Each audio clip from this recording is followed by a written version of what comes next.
força. Ao longo da sua história, o Conselho de Segurança da ONU tomou mais de 2.600 resoluções. A resolução, enfim, uma das últimas resoluções foi envolvendo justamente a Rússia e a Ucrânia. Mas as resoluções do Conselho de Segurança nem sempre são resoluções de condenação. E muitas vezes as que são de condenação não resultam numa instrução para autorização de uso de força. Ao contrário, a gente consegue contar nos dedos o número de vezes em que o Conselho de Segurança autorizou o uso da força. E nas vezes em que autorizou, e para autorizar uma decisão desse tipo, ou qualquer decisão do Conselho de Segurança, precisa ser tomada por unanimidade. Na verdade, não é unanimidade, é sem veto de um dos 5 países que são membros permanentes, entre os quais Rússia e China. Além dos Estados Unidos, França e Reino Unido, Rússia e China. Guerra da Coreia, por exemplo. Houve uma autorização para uso de força na Guerra da Coreia. Década de 50, houve uma autorização. Houve uma autorização, por exemplo, para defender o Kuwait, na invasão do Iraque sobre o Kuwait. 1991. Detalhe importante. A invasão do Iraque sobre o Kuwait acontece em agosto de 1990. E a autorização do Conselho de Segurança da ONU para invadir, ou melhor, para defender o Kuwait, acontece em janeiro de 1991. Janeiro de 1991. Setembro, outubro, novembro, dezembro, janeiro. 5 meses depois. 5 meses depois da invasão feita pelas tropas do então ditador Saddam Hussein. 5 meses depois. Em outras ocasiões, haveria autorização, houve autorização do Conselho de Segurança. Guerra do Kosovo, Bósnia, Somália, Ruanda, Haiti, Timor-Leste. E Rússia, em algumas ocasiões, simplesmente se absteve. China também. Então, não houve o apoio, mas não houve o veto. Mas quando a decisão envolve interesse russo, ou chinês, ou americano, tem o direito a veto. Agora, o Conselho de Segurança jamais vai aprovar uma intervenção ou o uso da força para a proteção da Ucrânia, porque você vai ter, obviamente, o veto russo. Então, as mãos diplomáticas, elas estão amarradas para tomar decisões que possam terminar com o uso de força. Isso é importante ficar claro. Não haverá isso. Não significa que o conjunto de medidas que são tomadas, as reuniões, as seguidas reuniões, as assembleias regulares, uma atrás da outra, e mais uma, e o papel da União Europeia, e as reuniões, e as decisões, e as sanções e tal, não produzam um caldo de cultura que tornem a Rússia, que deixe a Rússia numa situação de um desconforto quase inadministrável. Mas não vai ser agora, não vai ser em pouco tempo, talvez possa sair alguma coisa das reuniões da Rússia com a Ucrânia, que ontem teve uma primeira reunião, não marcaram ainda a data da segunda reunião, até onde eu me informei, não sei se saiu alguma coisa agora, e vamos torcer para que saia alguma coisa daí. Mas é preciso que a gente, como espectador, como observador, a gente está sendo bombardeado por desculpe o uso da palavra, por um volume de informação tão grande que às vezes a gente fica atrapalhado, né? Aconteceu isso com a Covid-19. A gente de repente foi bombardeado por um monte de informações no campo da saúde, informações verdadeiras, informações falsas, manipulações, né? As ivermectinas, cloroquina, as enganações, as empulhações. E foi preciso achar o trilho da ciência para saber, olha, a ciência vai até aqui. Até aqui é ciência, a partir daqui é bruxaria. Até aqui dá para acreditar, daqui para frente não dá. O uso da máscara, distanciamento social, a gente ficou repetindo. Mas demorou para cair a ficha geral e se chegar a um consenso, né? O uso de máscara, por exemplo, a Covid não mudou desde o primeiro dia. em que ela surgiu, mas a instrução do uso de máscara não foi do primeiro momento, né, Débora? Demorou um tempo até, opa, tem que usar máscara. A gente não tinha essa cultura aqui. Então as informações foram se sofisticando. As informações, na hora em que surge um caso como esse, impressionante, a gente faz a gente virar os olhos para o mundo da diplomacia, para o mundo da guerra. Começam a surgir entrevistas com especialistas, os mais variados. Ontem a gente entrevistou um especialista em cibersegurança. A gente entrevistou e foi apresentado a vários estudiosos sobre Rússia, sobre leste europeu, sobre geopolítica, política internacional, regras de funcionamento da Assembleia da ONU, sabe, OTAN, Pacto de Varsóvia, que foi extinto, União Soviética, relembrando do tempo da geografia, para quem não viveu a União Soviética, não conheceu. A gente vai sendo apresentado e surgem certas dúvidas, mas vem cá, eles podem se reunir, tomar uma decisão de invasão, né, ou de defesa da Ucrânia? Não podem? Em que circunstância eles poderiam? Poderiam, se o Conselho de Segurança resolver. Pode. Mas como é que faz? Pois aí precisa resolver por unanimidade ou sem veto. A Rússia é membro permanente, não tem como não vetar. A China não tem como ela não vetar. Então, não vai sair. E a Assembleia Geral da ONU? Não, a Assembleia Geral da ONU pode fazer censuras e mais censuras. Inclusive, pode tomar decisões mais duras, por exemplo. Em 1962, a Assembleia Geral da ONU aprovou uma resolução condenando a política racista na África do Sul, a política do apartheid. O documento que foi tirado pediu a todos os países membros cortar relações econômicas e militares com a África do Sul. Isso foi em 1962. Bom, a África do Sul enfrentou o embargo durante anos. Em 1974, portanto 12 anos depois, a África do Sul foi suspensa da Assembleia Geral. Olha só, 12 anos para tomar uma decisão desse tipo. Aí, em 91, começa o governo sul-africano a revogar as leis do apartheid, aliás, ele revoga todas. Em 93 surge um governo de transição multirracial. Em 94, o Mandela é eleito presidente. E então a Assembleia Geral da ONU readmite a África do Sul como país membro. Pois demorou 12 anos, de 62 até 74, para vir uma coisa mais dura. E a coisa mais dura foi o afastamento, né, da suspensão da África do Sul da ONU. Percebe que as coisas, o tempo da política, que a gente ouve falar e conversa sempre, o tempo da política é lento. Mas o tempo da política internacional é mais lento ainda, é muito mais delicado.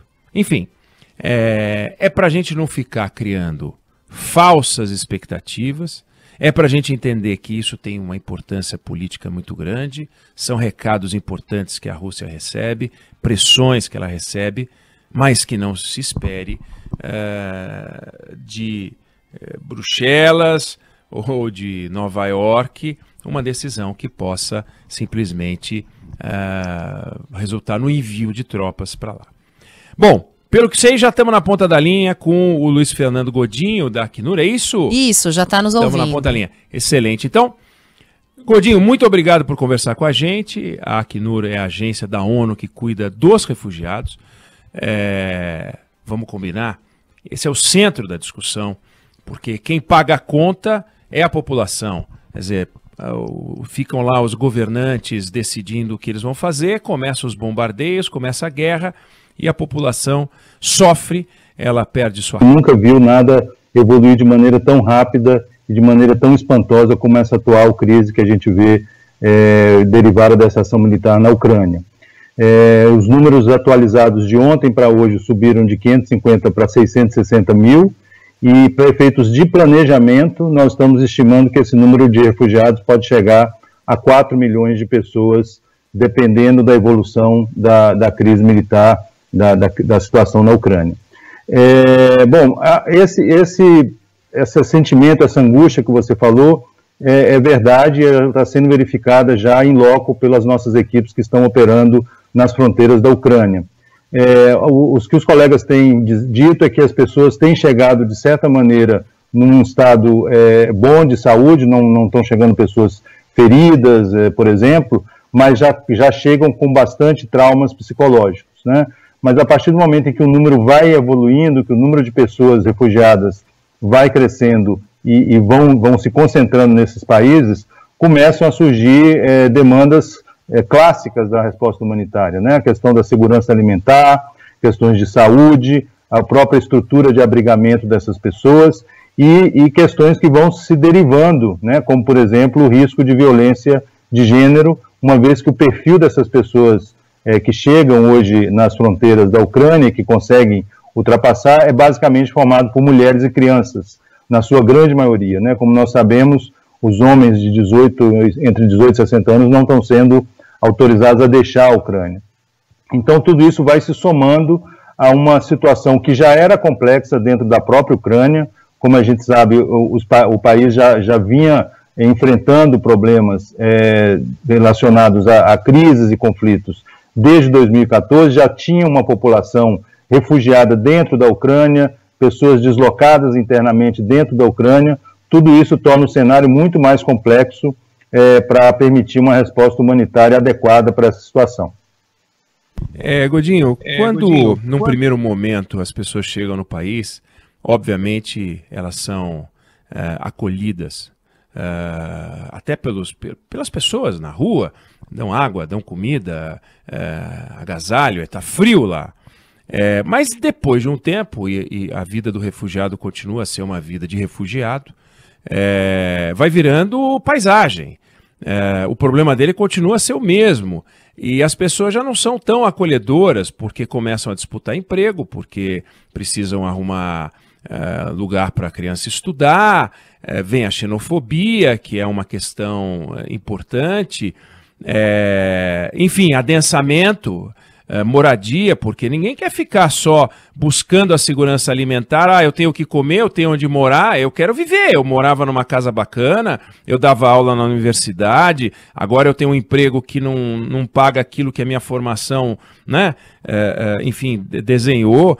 E aí, vai ficando com o tempo mais complicado e depois vão se somando aos outros refugiados, e esses, você tem os refugiados das guerras da Síria, você tem os refugiados de outras guerras que também são muitos. As questões culturais, que aqui talvez, ficando dentro da Europa, talvez seja um pouquinho menor, mas eu queria que você falasse um pouquinho, porque nesse momento de comoção, todo mundo acolhe todo mundo, mas e aí? E o dia seguinte, que ele continua a ser um refugiado, torcendo para que ele possa deixar de ser e voltar para o seu país? Óbvio que eu acho que é isso que ele quer, mas esse desafio de se instalar num país diferente deve ter momentos, né? Do acolhimento ao desafio individual. Não tem mais não dá para contar com mais ninguém. Conta pra gente. Não, com certeza, Eduardo. Você mencionou um ponto importantíssimo, que é essa vontade de regressar ao seu país, né? Isso a gente verifica não só agora na Ucrânia, mas também em outras situações de refugiados no mundo inteiro, né? As pessoas, ninguém quer sair do seu país à força, ninguém quer ser refugiado, é muito difícil a vida de um refugiado. Então a gente espera que o conflito possa ser solucionado, que essa crise possa ser solucionada da maneira mais rápida para permitir o regresso dessas pessoas, que é exatamente o que elas dizem que tem, que a grande esperança delas é poder retornar para o país dela. Em relação à continuidade dessa resposta, de novo, você fez comentários muito pertinentes, porque essas questões vão surgir lá na frente. Nesse sentido, tanto o Acnur quanto outras agências da ONU e parceiros nossos do mundo humanitário, estamos lançando planos para exatamente poder criar melhores condições para que essas pessoas possam permanecer um tempo nesses países, e vamos torcer para que elas possam regressar, mas também para aquelas que estão dentro da Ucrânia. É muito importante não separar essas duas situações nesse momento, né? A gente está muito focado nas pessoas refugiadas que estão chegando nos países vizinhos, mas também tem aquelas que estão sendo afetadas pelo conflito e que permanecem dentro da Ucrânia. Agora, há poucas horas, foi lançado em Nova York, em Genebra, um apelo humanitário de 1 bilhão e 700 milhões de dólares, dividido basicamente 1 bilhão e 100 milhões de dólares para a resposta aos refugiados e os outros 600 milhões para dentro da Ucrânia.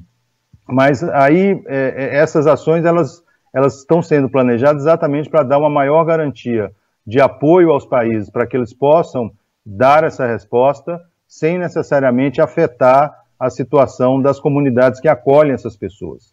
O cenário que a gente vê hoje é um cenário de acolhimento por parte dos países, por parte das comunidades próximas à fronteira, voluntários, inclusive brasileiros. Eu tenho lido nos jornais pessoas brasileiras que estão saindo de outros países para poder ajudar também na fronteira da Polônia com a Ucrânia.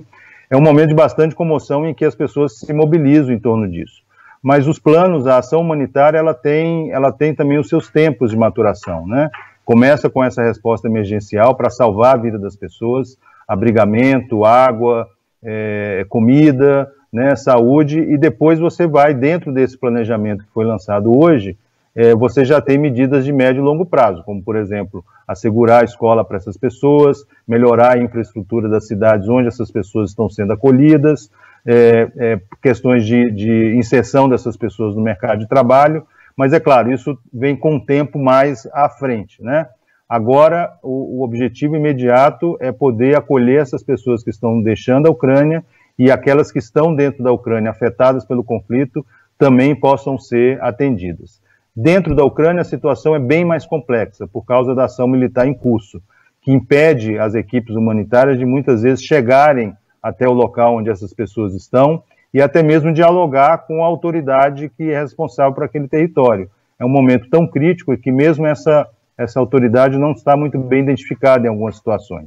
Então, nós já estamos fazendo algumas entregas dentro da Ucrânia e olhando com um pouco mais de atenção para o oeste do país, onde a situação é um pouco mais tranquila e que permite a gente chegar até as pessoas.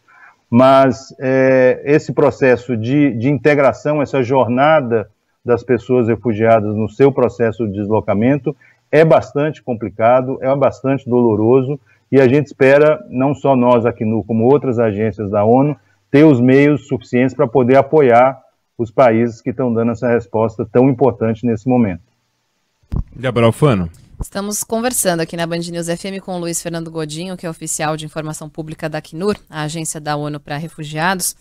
Ouvindo você, Godinho, eu fico pensando se há algum país hoje que faça isso bem, né, que forneça essa estrutura para quem fica, quando a gente fala desse perfil futuro, né, dos próximos passos, se eventualmente esses refugiados não voltarem para o país.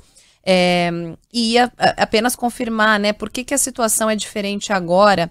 É mesmo só pela crença que os refugiados vão voltar à Ucrânia quando a situação melhorar, e a gente torce para que melhore, né?